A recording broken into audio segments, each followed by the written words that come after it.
my goal today is to do nothing but at least teach you guys how to identify a pine tree from other types of conifers. Because I can point to a tree, huh? Tell them about how Pine Rose Cabin's got its name. Oh yeah, this friend of ours that has a resort up in Lake Arrowhead, Twin Peaks area. She has this tree outside of her office, and she said the pine cones look like a rose, so she called her business Pine Rose Cabins. And I said, well, Trish, the only problem with that is it's not a pine tree. And she said, it's not. And I said, no, it's a cedar. And it's a deodar cedar. And she said, well, I can't change the name now, you know. So anyhow, people think that anything with needles on it is a pine tree, and it's not. So, pine trees are real easy to identify as a pine tree, but to identify what type of pine might be a little bit more of a struggle for. But actually, the pine trees are pretty easy to identify. So, pine trees and all the other conifers are in a classification called Gymnosperms, which means cone-bearing, and versus all the other plants are called angiosperms, and they are flowering plants. Okay, so these conifers or gymnosperms don't have flower parts. They only have cones. Okay, they have male and female cones. So all of these cones up here are all example of female cones, like this. And now these right in here, these little tiny brown things, these are the male cones. These are male pine cones. Okay, this produces the pollen that fertilizes the female cone, and this happens to be a coulter pine. And one thing you'll see about pine trees, and to identify them from all other trees, all other gymnosperms, is you can see this structure right here. It's called a sheath. And all pine trees have got a sheath around the needles. All pine trees have got needles too, versus other types of leaves the conifers have, and I'll go over that in a minute. But so this has a sheath on it. And this, you also see there's 3 needles in a bundle. So they'll always have 3 needles. They never have more. Sometimes they'll have less, but very seldom. It's rare that you find less. So coulter pine is a 3-needle pine. We have a lot of 3-needle pines. The Jeffrey pine and ponderosa pine that live in this area too are all 3-needle pines. Well, you can take a look around. Take a look at that sheath on. And just kind of pass that around and count how many needles there are in it. Okay, so that's a coulter pine, a 3-needle pine. Now this one's got needles too. Is this a pine tree? Huh? No one knows? Well, if you take a look at it, I'll pass that around. What's it got at the base? So it is a pine tree. Yeah, it's got a sheath on the base. Okay, this happens to be a 5-needle pine. And the 5-needle pine, this 5-needle pine is called a sugar pine. So, here, pass that around, and you can look, count the number of needles, and look at it, it's got a sheath. Now this pine is really unusual, that this is the only single needle pine or single leaf pine in the world. This is called a single needle pinyon pine, and it's Pinus monophylla. Pinus is a genus, and monophylla means one leaf. And you can take a look at this, and there's what's at the bottom of that leaf. There's a sheath on it, right? Here, take a look. See how they all have a sheath?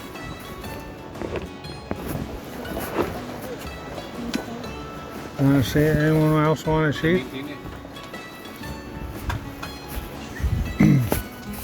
See this one?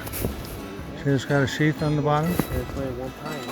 It's Or yeah. it's a single. It's a single needle pinyon pine.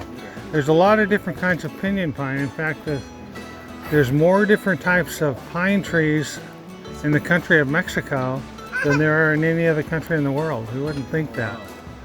And there's 15 different types of pinyon pine in Mexico. Let's go camp over there. Huh? Yeah, we should camp over there. Yeah. So anyhow, now let's kind of take a look. Oh, let's see. Well, as long as we're talking about needles, tell me what kind of tree this one is.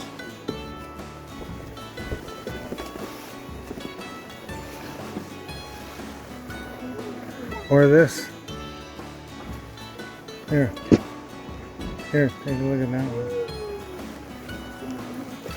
Can you tell me what kind of a tree it is or isn't? Pine tree, cedar.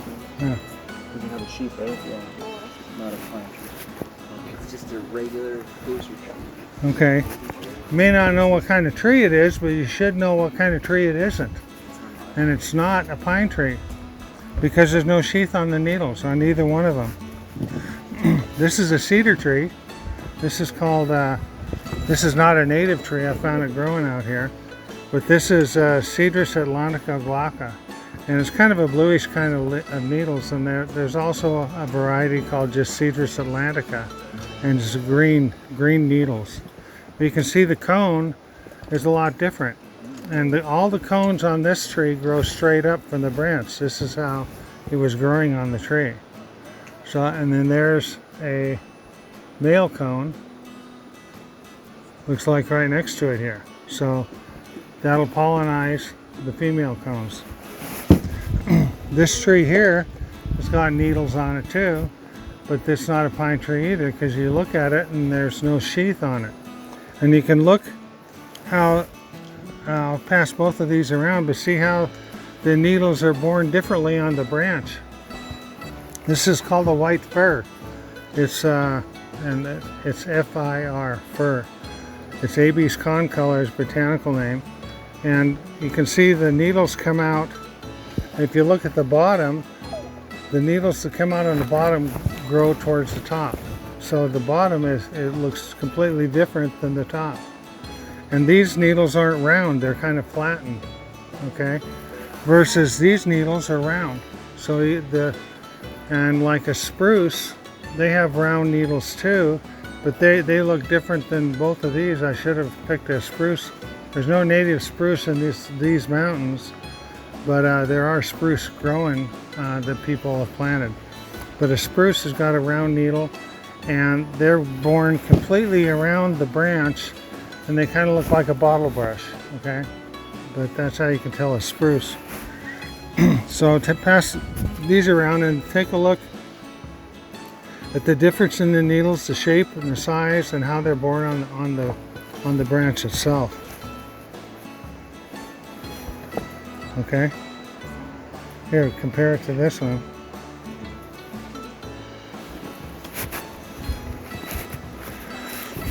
Okay, there's other types of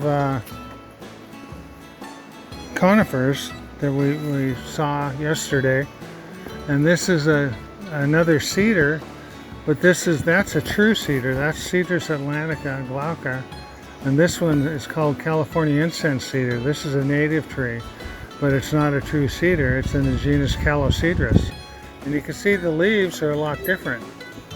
Even though that's got needles, they're still called leaves. They're still a leaf.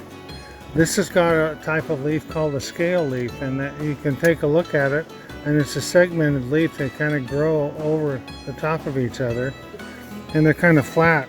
You know, they kind of lay flat like that in your hand. So this is California incense cedar, Calocedrus decurrens. And then this one we saw up by Big Bear, and this is very prevalent on the north side of the lake. And we saw it coming down the south slope from up by Bear Mountain and the ski area up there, and we were coming down Clark's Grade. So this has got another kind of a scale leaf, and you can see that the leaves, they're not needles, but they're segmented leaves too. You can take a leaf and pull it apart, you know, and you can see they come apart in sections like that. So they both have cones. We didn't collect any of the cones, but you can look at this. Even though it's a gymnosperm, a cone-bearing plant, you can tell it's not a pine tree. You know, take a look at this and see how where the cedar's flat. This is kind of a bushy. That's a Juniperus occidentalis. Now we'll get into the cones. Just because it has a cone doesn't mean it's a pine tree, okay? This has a cone on it. In fact, they all have cones, but this cone is a cedar cone. It's not a pine cone. So, and they look quite a bit different than pine cones. This one came off of this tree. This is a sugar pine. This is the tallest pine tree in the world. They can get up to about 260 to 280 feet tall, I think. About 11 feet in diameter. They can get really, really big. And these are born at the very ends of the branches, and they hang down, and they can get quite a bit longer. They can get about that long. It's the longest cone of any pine cone in the world. I thought, Lupita, I thought you picked up a Coulter pine cone. Do you still have that? Yeah. Why don't you get that? Now, Jimmy's favorite tree, because I asked him what kind of a pine tree, and he always says, inevitably, it's a Jeffrey pine. He even called this a Jeffrey pine this morning. So anyhow, huh? That one's a Jeffrey pine, the one in the middle. This one? Yeah. How do you know? The needles are pointing downward. Yeah. So you can take a Jeffrey pine. Normally they're bigger than a ponderosa pine. But you can put it in your hand like this and go like that, and it doesn't hurt.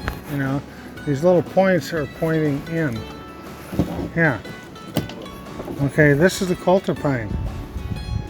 Pinus coulteri. This is the male cones and female cones of the Coulter pine. This is the heaviest pine cone in the world.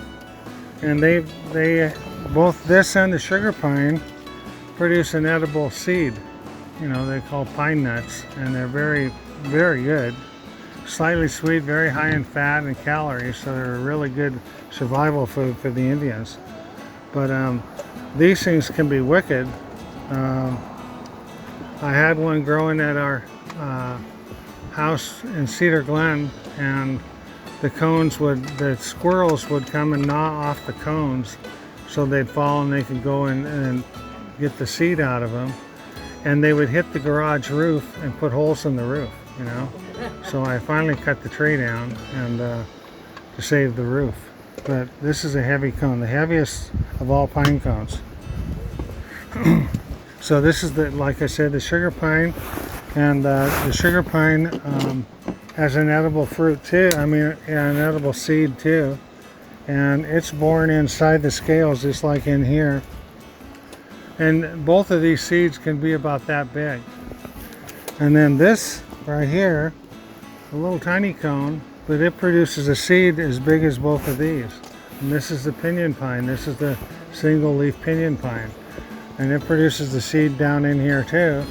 In fact, these are going to be ripe in about, probably about a month and a half. They'll be ready for collecting, you know.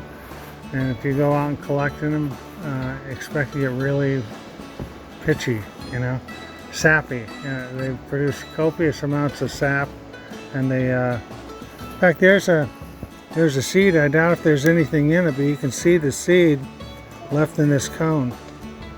And this is, pass that around, you can see the pine nut. Did you have a question? Yeah. When you collect those, they have to be closed, right? Yeah. The pine cone has it. So how do you get them down? Well, on pinyon pine, because they're not a super tall tree and it's a multi-liter tree, so they have a lot of branches going up instead of one straight stem like most pine trees are, you know. Like a sugar pine is a single stem going up. Jeffrey pine, ponderosa, Coulter pine, they're all the same. And the only differentiation of that is when a tree will get injured by wind, lightning, or snow, a big heavy snow load. It breaks the top off, and so the branches that are around where it broke off all want to become the new leader, and so they will start to grow perpendicular curve, and they'll start to grow straight up. That's why some of the trees I showed you yesterday at the top of the mountain, where it gets really windy, you can see all these trees with the broken tops, and they'll all trying to start a new leader on them. Okay, so how does that have to do with collecting them? I don't get it. Collecting the cones? Collecting the cones while Okay, they're closed. well, because of the shape of the tree. That's, So it would make it easier to collect it because of the shape of the tree. yeah, a multi-leader tree, it won't be as tall normally, and like the pinyon pine is not as tall, so you can stand below it and hit the branches and knock the cones off.